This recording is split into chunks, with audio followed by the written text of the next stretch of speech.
അപ്പോൾ ഇന്ന് ഞാൻ ഉണ്ടാക്കാൻ പോകുന്നത് നല്ല അടിപൊളി വെജിറ്റബിൾ ബിരിയാണിയാണ്. അപ്പോൾ നമുക്ക് റെസ്റ്റോറൻറ്റിലൊക്കെ കിട്ടുന്ന അതേ ഒരു സ്റ്റൈലിൽ നല്ലൊരു പെർഫെക്ഷനോട് കൂടി തന്നെ ഉണ്ടാക്കുന്നുണ്ട്. നല്ലൊരു ടേസ്റ്റിയാണ്, ഹെൽത്തിയാണ്. അപ്പോൾ നമുക്ക് എങ്ങനെയാണ് ഉണ്ടാക്കുന്നതെന്ന് നോക്കാം. അപ്പോൾ അതിനായി ഞാൻ ഇവിടെ ബസ്മതി അരിയാണ് എടുത്തിരിക്കുന്നത്. നല്ല നീളമുള്ള ബസ്മതി അരിയില്ല, ബസ്മതി അരി തന്നെയാണ് എപ്പോഴും നമുക്ക് വെജിറ്റബിൾ ബിരിയാണിക്കൊക്കെ വളരെ ടേസ്റ്റി ആയിരിക്കുന്നത്.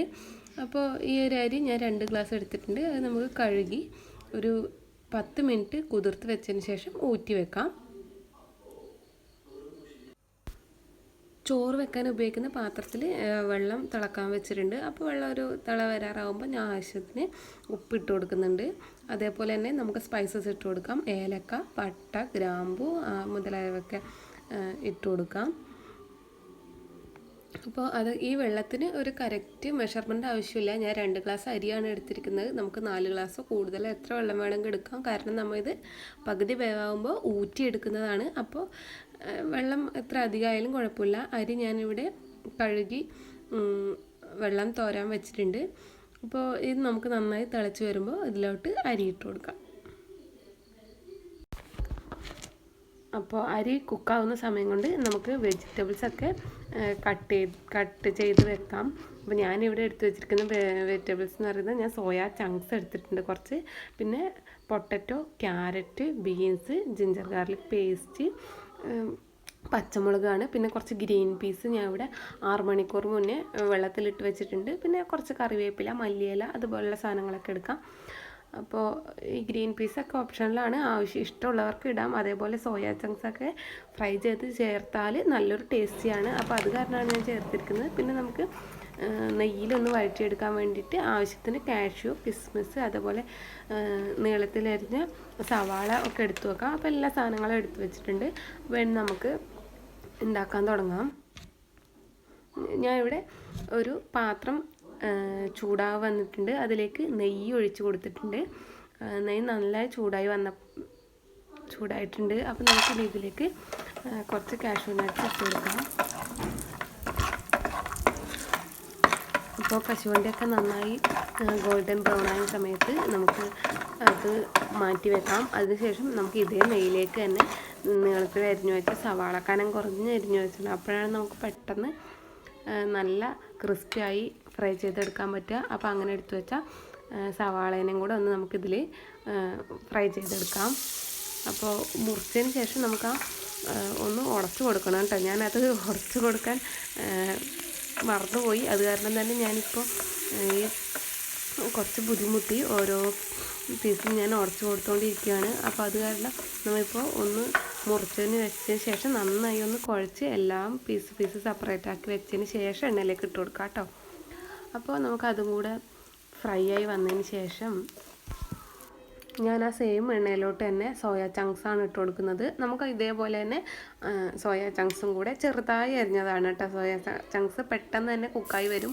അപ്പോൾ നമുക്കതും കൂടെ ഒന്ന് ഇട്ട് ഫ്രൈ ചെയ്ത് കൊടുക്കാം. അപ്പോൾ ഫ്രൈ ചെയ്യുന്ന സമയത്ത് ഞാനൊരു ആവശ്യത്തിന് ഉപ്പ് വിതറിയിരുന്നു. അപ്പോൾ അതിൽ ഞാൻ വേറെ ഉപ്പൊന്നും ചേർത്തിട്ടില്ല. അപ്പോൾ അത് കാരണം തന്നെ ഫ്രൈ ചെയ്യുന്ന സമയത്ത് കുറച്ച് ഉപ്പ് ചേർത്ത് നന്നായി ഫ്രൈ ചെയ്തെടുക്കാം. നമ്മുടെ അരി ഇവിടെ കുക്കായി വന്നിട്ടുണ്ട്. ഒരു 3/4 ഭാഗമാണ് കേട്ടോ കുക്കായിട്ടുള്ളത്. ഇത്രയും കുക്കായാൽ മതി. ബാക്കി നമുക്ക് ദം ചെയ്യുമ്പോൾ പൂർണ്ണമായി കുക്കായിക്കോളും. അപ്പോൾ ഇത് നമുക്കൊരു സ്ട്രെയിനറിലോട്ട് മാറ്റാം. അപ്പോൾ മാറ്റിയ ഉടനെ തന്നെ അതിലേക്ക് നമുക്ക് കുറച്ച് നെയ്യ് ഒഴിച്ച് കൊടുത്ത് നന്നായി ഒന്ന് ഇളക്കി കൊടുക്കാം. അപ്പോൾ നമ്മളിതിൽ ചോറ് ഉണ്ടാക്കുന്ന സമയത്ത് വെള്ളത്തിലൊന്നും നെയ്യ് ചേർത്തിട്ടില്ല. അപ്പോൾ അതൊന്നും ഒട്ടിപ്പിടിക്കാതെ ചോറൊക്കെ നല്ല സെപ്പറേറ്റ് ആയിരിക്കാൻ വേണ്ടി മണിമണിയായി ഇങ്ങനെ കട്ടാതെ ഇരിക്കാൻ വേണ്ടിയിട്ടാണ്. അപ്പോൾ നമുക്ക് ചൂടോടുകൂടി തന്നെ നെയ്യ് ഇട്ട് കൊടുത്ത് ഒന്ന് ഇളക്കി കൊടുക്കാം. അപ്പോൾ സോയ ചങ്ക്സ് ഞാൻ നന്നായി ഫ്രൈ ചെയ്തെടുത്തിട്ടുണ്ട്. അപ്പോൾ ഇനി നമുക്ക് ഇതേ ഒരു പാത്രത്തിലോട്ട് തന്നെ കുറച്ച് വെളിച്ചെണ്ണ ഒഴിച്ച് കൊടുക്കാം. ചൂടായ എണ്ണയിലേക്ക് കുറച്ച് കറിവേപ്പില ഇട്ട് കൊടുക്കാം. എന്നിട്ട് നമുക്ക് ബാക്കി നമ്മൾ മുറിച്ച് വെച്ചിരിക്കുന്ന എല്ലാ പച്ചക്കറികളും, അപ്പോൾ എന്തൊക്കെ നിങ്ങളുടെ കയ്യിലുണ്ടോ അപ്പോൾ ആ പച്ചക്കറികളൊക്കെ ഇട്ട് കൊടുക്കാം. അപ്പോൾ ഇതൊക്കെ ഇട്ട് കുറച്ച് സമയം നന്നായി ഒന്ന് വഴറ്റി കൊടുക്കാം. ഉപ്പും കൂടെ ചേർക്കാം കേട്ടോ. കുറച്ച് ആവശ്യത്തിന് ഉപ്പും കൂടെ ചേർത്ത് നമുക്കിത് ആ ഒരു എണ്ണയിൽ കുറച്ച് നേരം ഒന്ന് വഴറ്റി കൊടുക്കാം. അപ്പോൾ ഓയിലിൽ ഒരു 5 മിനിറ്റ് നമ്മൾ നന്നായി ഇളക്കി കൊടുത്തുകൊണ്ടിരിക്കുക. അപ്പോൾ അങ്ങനെ കൊടുത്തതിന് ശേഷം ഞാൻ ഇതിലേക്ക് മഞ്ഞൾപ്പൊടി, കുരുമുളക് പൊടി, കാശ്മീരി പൊടി, ഗരം മസാല, അപ്പോൾ ഇത്രയും പൊടികളാണ് ചേർത്തിട്ടുള്ളത്. അപ്പോൾ ആ പൊടികളൊക്കെ ചേർത്ത ആ ഒരു ക്ലിപ്പ് എൻ്റെ കയ്യിൽ നിന്ന് മിസ്സായിപ്പോയി. അപ്പോൾ എല്ലാവരോടും ഞാൻ സോറി ചോദിക്കുകയാണ്. പിന്നെ അതേപോലെ തന്നെ അപ്പോൾ ഈ 4 പൊടികളും ഞാൻ പറഞ്ഞല്ലോ, മഞ്ഞൾപ്പൊടി, കുരുമുളക് പൊടി, കാശ്മീരി പൊടി, ഗരം മസാല, അപ്പോൾ ഇത്രയും പൊടികളൊക്കെ ചേർത്തതിന് ശേഷം കുറച്ച് സമയം ഒന്ന് ഇളക്കി കൊടുക്കുക. അപ്പോൾ ആ പൊടികളുടെ പച്ചമണമൊക്കെ മാറി വന്നതിന് ശേഷം അതിലേക്ക് ആവശ്യത്തിന് വെള്ളം ഒഴിച്ച് നമുക്കിത് അടച്ചു വെച്ച് കുക്ക് ചെയ്യാം. അപ്പോൾ ഇപ്പോൾ ഒരു 15 മിനിറ്റ്സ് ആയിട്ടുണ്ട്.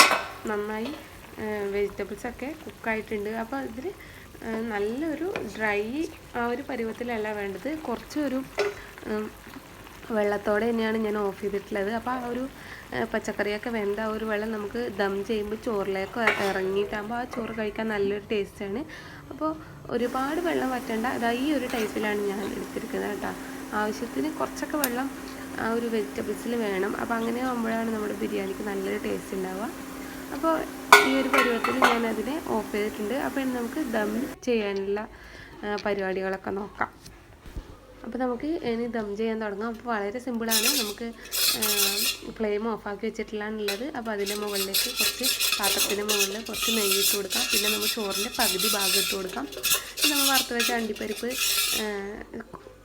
ഫ്രൈ ചെയ്ത് വെച്ച ഒനിയൻ ഇല്ലേ, അതൊക്കെ കുറച്ച് വെതറി, പിന്നെ കളറിന് വേണ്ടി മഞ്ഞൾപ്പൊടി പാലിൽ കലക്കിയിട്ട് അതും വെതറി കൊടുക്കാം.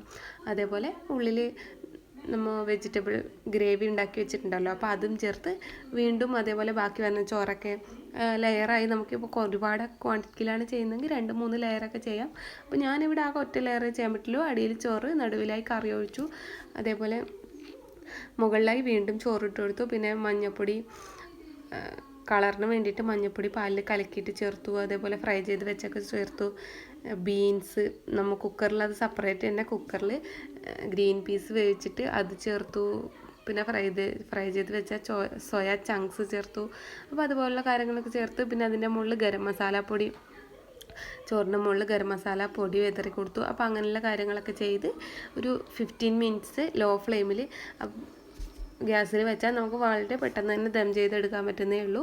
അപ്പോൾ അങ്ങനെയൊക്കെ ചെയ്ത് നമ്മൾ അടിപൊളി ബിരിയാണി റെഡി ആയിട്ടുണ്ട്. അപ്പോൾ ഉച്ച സമയമായി. അപ്പോൾ എല്ലാവരും കഴിക്കാൻ ധൃതി വയ്ക്കുകയാണ്. അപ്പോൾ നമുക്കിത് 15 മിനിറ്റിന് ശേഷം തുറന്ന് നോക്കാം. അപ്പോൾ ഓപ്പൺ ചെയ്യാൻ പോവുകയാണ്. അപ്പോൾ നല്ല മണമൊക്കെ വരുന്നുണ്ട്. നല്ല അടിപൊളി ബിരിയാണി റെഡി ആയിട്ടുണ്ട്. അപ്പോൾ നല്ല ഹെൽത്തിയാണ്. അപ്പോൾ എല്ലാവരും തീർച്ചയായും വീട്ടിൽ ഉണ്ടാക്കി നോക്കുക. വീഡിയോ ഇഷ്ടപ്പെടുകയാണെങ്കിൽ എന്തായാലും ലൈക്ക് ചെയ്യുക, കമൻറ്റ് ചെയ്യുക. പിന്നെ ഉണ്ടാക്കി നോക്കിയിട്ട് എന്തായാലും ഇതിൻ്റെ ഫീഡ്ബാക്ക് ഒന്ന് അറിയിക്കുക. പിന്നെ എപ്പോഴും വീട്ടിൽ പുളിശ്ശേരി, സാമ്പാർ, ഉപ്പേരി, ചോറൊക്കെ തന്നെയല്ലേ കഴിക്കണേ. അപ്പോൾ ഒരു വെറൈറ്റിക്ക് ഇങ്ങനെയുള്ളതൊക്കെ ചെയ്യുമ്പോൾ കുട്ടികൾക്കും ഒരുപാട് ഇഷ്ടപ്പെടും. അതേപോലെ നല്ല ഹെൽത്തിയാണ്. നമുക്കിതിൽ സ്ക്രാമ്പിൾഡ് എഗ്ഗൊക്കെ ചേർക്കാൻ വേണേൽ, അതേപോലെ പനീറൊക്കെ ഫ്രൈ ചെയ്ത് ചേർക്കാം. അപ്പോൾ അങ്ങനെയുള്ള വെറൈറ്റീസ് വീഡിയോയ്ക്ക് വേണ്ടി ചാനൽ സബ്സ്ക്രൈബ് ചെയ്യുക. Thanks for watching.